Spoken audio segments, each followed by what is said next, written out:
နော်ဒီနေ့ညီကိုတွေကိုဝင်းမြပေးခြင်းတဲ့အကြောင်းအရာလေးကတော့ white ချေအနှိမ့်ကန်တာနဲ့ပတ်သက်ပြီးတော့ဗောနော်ဒီအားနည်းချက်အားသာချက်လေးတွေကိုဝင်းမြပေးမှာဖြစ်ပါတယ်ကျွန်တော်တို့လိုက်ပါကြည့်ရှုရအောင်ပါဒီမှာဆိုလို့ရှိရင်ဒီနှစ်ယောက်ကတယောက်ကသူက Олжас ставим Рахимжанов против Жамахира Андраубова ကိုရှိပါတယ်ဒီနှစ်ယောက်မှာဆိုလို့ရှိရင်ဘယ်သူကနိုင်ကောင်းလဲကြည့်ရှုလိုက်အောင်ပါအားဟိုကတော်တော်လေးကွာနောက်တစ်ခုကိုဆက်ကြည့်လိုက်အောင်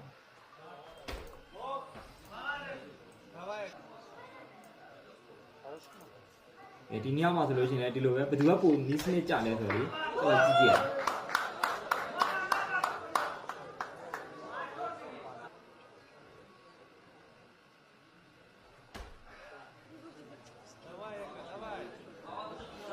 သူကကန်တဲ့ခံမှာခါအားပါတယ်ခါအားကိုလှည့်ပြီးယူတယ်နောက်ပြီးတော့ခြေထောက်ကညိုတကြီးနဲ့ကန်နော်သူ